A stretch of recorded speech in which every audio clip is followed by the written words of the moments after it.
Eu convido para compor a mesa o senador Paulo Paim.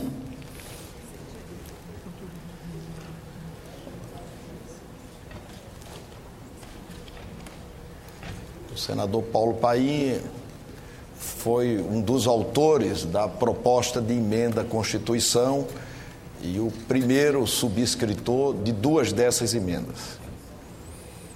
Encontram-se sobre a mesa os autógrafos da emenda constitucional.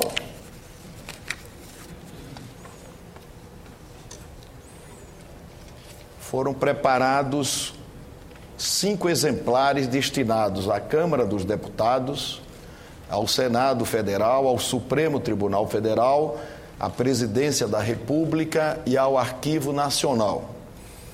O senhor, segundo o secretário da Câmara dos Deputados e da Mesa do Congresso Nacional, fará a leitura dos autógrafos da emenda constitucional e, em seguida, proceder-se-á às assinaturas. Emenda Constitucional número 76. Altera o parágrafo 2º do artigo 55 e o parágrafo 4º do artigo 66 da Constituição Federal para abolir a votação secreta nos casos de perda de mandato de deputado ou senador e de apreciação de veto. As mesas da Câmara dos Deputados e do Senado Federal, nos termos do parágrafo 3º do artigo 60 da Constituição Federal, promulgam a seguinte emenda ao texto constitucional. Artigo 1º. Os artigos 5º e 55, os artigos 55 e 66 da Constituição Federal passam a vigorar com as seguintes alterações. Artigo 55, parágrafo 2º. Nos casos dos incisos 1, 2 e 6, a perda do mandato será decidido pela Câmara dos Deputados ou pelo Senado Federal por maioria absoluta, mediante provocação da respectiva mesa ou de partido político representado no Congresso Nacional, assegurada ampla defesa. Artigo 66, parágrafo 4º. O veto será apreciado em sessão conjunta dentro de 30 dias a contar de seu recebimento, só podendo ser rejeitado pelo voto da maioria absoluta dos deputados e senadores. Artigo 2º. Esta emenda constitucional entra em vigor na data de sua publicação. Brasília, em 28 de novembro de 2013. Assinam o deputado Henrique Eduardo Alves, presidente da mesa da Câmara dos Deputados, e o senador Renan Calheiros, presidente da mesa do Senado Federal. Seguem as assinaturas dos demais membros das respectivas Câmara dos Deputados e Senado Federal. Assino neste momento, juntamente com o presidente da Câmara dos Deputados, deputado Henrique Eduardo Alves, a emenda constitucional número 76 de 2013.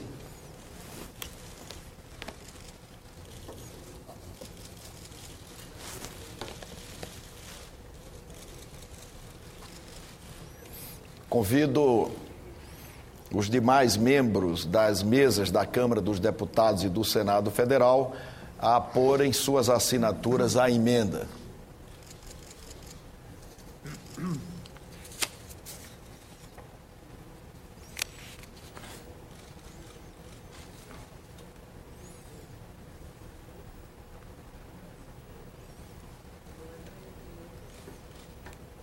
líder Ivan Valente está em líder do pessoal.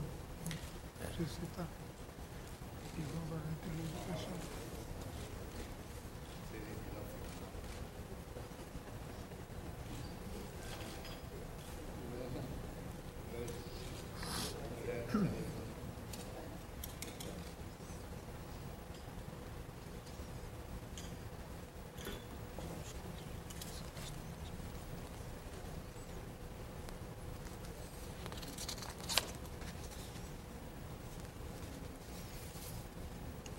Solicito aos presentes que se coloquem de pé, em posição de respeito.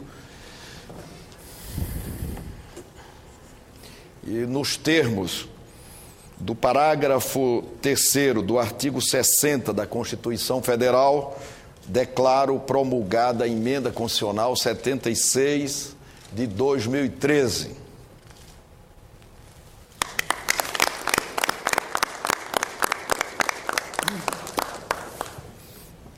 Conceda a palavra ao presidente da Câmara dos Deputados, deputado Henrique Eduardo Alves.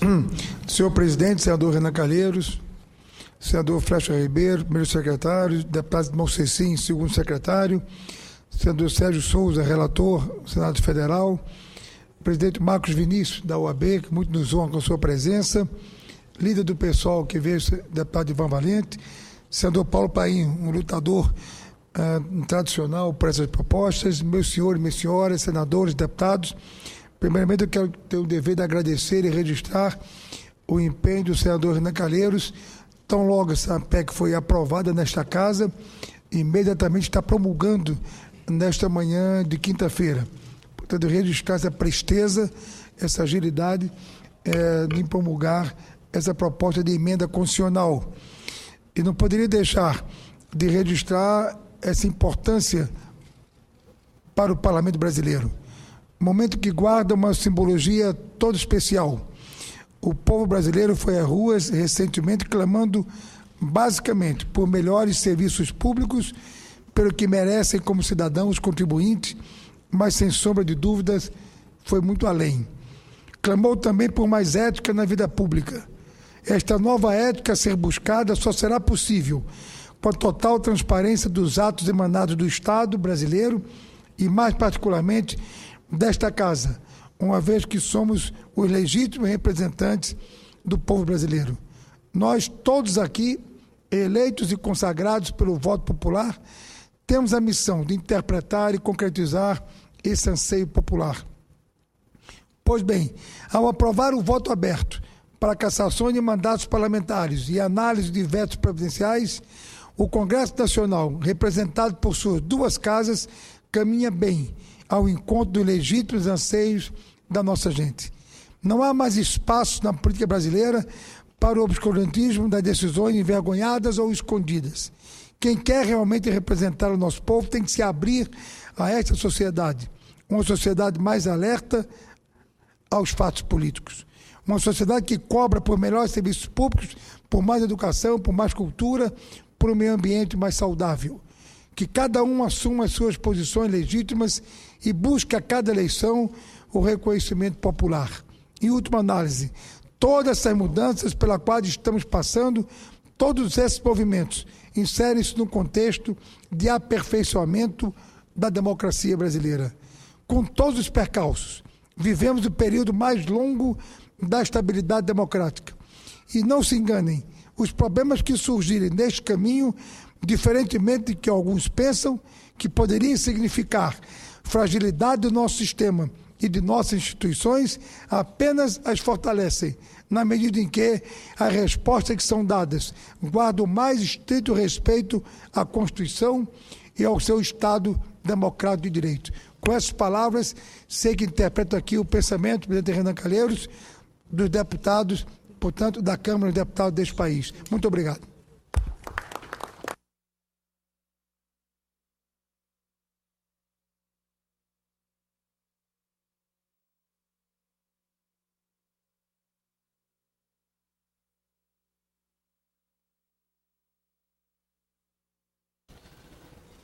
Excelentíssimo senhor presidente da Câmara dos Deputados, deputado Henrique Eduardo Alves, excelentíssimo senador Flecha Ribeiro, primeiro secretário do Senado Federal, excelentíssimo senhor deputado Simão Cecim, segundo secretário da mesa da Câmara dos Deputados e do Congresso Nacional, excelentíssimo senhor deputado Sérgio Souza, relator na Comissão de Constituição e Justiça do Senado Federal dessas propostas de emenda à Constituição, excelentíssimo senhor Marcos Vinícius Furtado, presidente da OAB Nacional, excelentíssimo senador Paulo Paim, que em todos os momentos trabalhou para que essa promulgação acontecesse hoje. Senhores senadores, senhoras senadoras, senhores deputados, senhoras deputadas, deputada Lúcia Vânia, senador Antônio Carlos Valadares, senador Eunício Oliveira, líder do PMDB, senadora Vanessa Graziotin, senadora Perpétua Almeida, senador Ivan Valente, deputado Ivan Valente. O Brasil, como todos sabem, está mudando e as instituições precisam acompanhar as mudanças sob pena de verem afetadas sua credibilidade. Se o Brasil está mudando, as leis também precisam ser modernizadas e atualizadas na velocidade e na qualidade que a sociedade anseia. O Congresso Nacional tem estado atento às demandas sociais e a promulgação desta emenda constitucional é uma demonstração eloquente da sensibilidade do Parlamento. Este ano, votamos matérias muito relevantes e que também foram originadas, como disse aqui o presidente da Câmara dos Deputados, o deputado Henrique Eduardo Alves, foram originadas do desejo social. Entre elas, só para citar algumas, está o agravamento do crime de corrupção, tornando-o hediondo, a PEC que determina a perda automática dos mandatos de parlamentares condenados por crimes contra a administração e improbidade, a ficha limpa para servidores públicos, a mudança dos critérios de indicação de suplentes e agora a ampliação das modalidades de voto aberto. Claro, não poderia ser diferente. Afinal, no Brasil, a Constituição estabeleceu como regra geral o voto aberto. E em situações excepcionais, previu a salvaguarda do voto secreto para, em alguns casos, preservar a independência do mandato e a autonomia dos poderes. Algumas modalidades de voto secreto foi uma decisão política da Assembleia Nacional Constituinte de 1998 e esteve em todas as constituições democráticas do país. A intenção é garantir que, em situações muito específicas, o parlamentar decida segundo a sua consciência, a salvo das pressões políticas, financeiras ou mesmo de governos. Na minha avaliação, alguns votos secretos estão intrinsecamente associados às liberdades de garantias individuais e à democracia. Ele visa parlamentares a exemplo do que se pratica em democracias consolidadas como os Estados Unidos da América, a França, a Inglaterra e a Suécia. Por isso, a maioria da Câmara dos Deputados e do Senado Federal entendeu que o voto para perda de mandatos e para apreciação de vetos presidenciais deveriam ser abertos como exige a sociedade. Isso vai de encontro e complementa a transparência e controle público que estamos implementando no Senado Federal e no Congresso Nacional. Além de informações administrativas, contratuais, salariais, a sociedade também vai poder acompanhar os votos dados pelos senhores parlamentares em processos de perda de mandato e apreciação de vetos presidenciais. Não houve, portanto, vencedores ou derrotados na longa sessão da terça-feira. Ganhou o Brasil como um todo, ganhou o país como um todo. Avalio que o parlamento passa nesse momento por um histórico processo de amadurecimento e de reaproximação com a sociedade. Se gradativamente aprofundarmos ainda mais o controle social e a transparência, certamente estaremos mais próximos do que a sociedade deseja de todos nós. Muito obrigado a todos e parabéns ao Senado e à Câmara dos Deputados pela promulgação dessa importantíssima emenda constitucional que caracteriza um avanço institucional muito grande no nosso país. Está encerrada a sessão.